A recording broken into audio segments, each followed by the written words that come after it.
Phone screening interview မှာဒါတွေကိုကြိုမပြင်ဆင်ထားမိရင် interview မအောင်ပါဘူး။ မင်္ဂလာပါကဲပြခိုင်းမှာကြိုးဆိုပါရစေဖုန်းနဲ့ interview ရဲ့အစ်စ်မှာအများစုလုံးမိတတ်တဲ့ဒီလိုအမားတွေကြောင့် HR ကထပ်မဆက်သွယ်လာတော့တာဖြစ်တတ်ပါတယ်ဘလို့အမားတွေကြောင့်လဲဆိုရင်ဆူညံတဲ့နေရာမှာ interview ဖြစ်မိတာ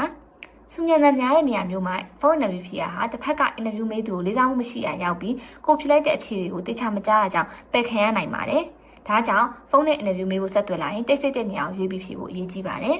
ဖုန်းခေါ်လာတဲ့အချိန်မှာဆူညံတဲ့နေရာရောက်နေရမျိုးဒါမှမဟုတ်ဖုန်းပြန်ဖြေဖို့အဆင်မပြေတဲ့အနေအထားမျိုးဆိုရင်လည်းအကျိုးအကြောင်းရှင်းပြပြီးကိုပြန်ဆက်သွယ်မယ့်အချိန်ကိုပြန်ပြောရပါမယ်ကိုလျှောက်ထားတဲ့ကုမ္ပဏီအလုပ်ရာသူကိုမမှတ်မိရကိုက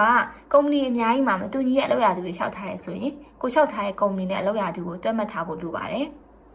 အနည်းဆုံးကိုလျှောက်ထားတဲ့ကုမ္ပဏီရဲ့အခြေခံချက်တွေကိုကြိုတင်လေ့လာထားမယ်ဆိုရင် HR ရဲ့သဘောကျစေနိုင်မှာပါကို CV ရဲ့အချက်လက်တွေကိုမမှတ်မိရဒီချက်ကလည်းအလုပ်လျှောက်သူတွေမကြာခဏမှားလေးရှိပါတယ်ကို CV မှာရေးထားတဲ့အလုပ်တွေ့ကြုံတဲ့ကျွမ်းကျင်မှုတွေကိုမေးရတဲ့အခါမှာမှားပြောမိရမျိုးဖြစ်ရင်ဘလောက်ပဲ CV ကောင်းနေပါစေတကယ်မသိသေးတဲ့လူလိုယူဆပြီးနောက်အဆင့်အတွက်မရွေးတော့တာမျိုးဖြစ်နိုင်ပါတယ်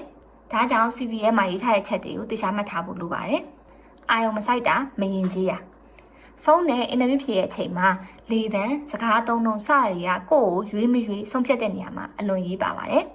မိကုန်းတွေကိုပြန်ဖြေတဲ့နေရာမှာလည်းစိတ်ဝင်စားတဲ့တက်ကြွတဲ့လေသံမျိုးနဲ့ဖြေရမှာဖြစ်တယ်လို့စကားသုံးနှုန်းရင်ကျေးဖို့လည်းလိုပါတယ်။ဒါအပြင်မိကုန်းတွေကိုတခြားအာယုံမဆိုင်တာမျိုးအလုံးလျှောက်ထားတဲ့သူကိုယ်တိုင်မဖြေပဲမိသားစုတငယ်ချင်းစတဲ့တခြားသူတွေကဝင်ဖြေရမျိုးလုံးဝမလုပ်မိဘူးလည်းလိုပါတယ်။ကျေးဇူးတင်စကားမပြောတာဖုန်းမချခင်ကျေးဇူးတင်ကြောင်းပြောတာဟာတစ်ဖက်ကမင်းမြန်းတဲ့သူကိုလည်းလေးစားရတဲ့အတွက်အမှတ်တိုးစေနိုင်ပါတယ်။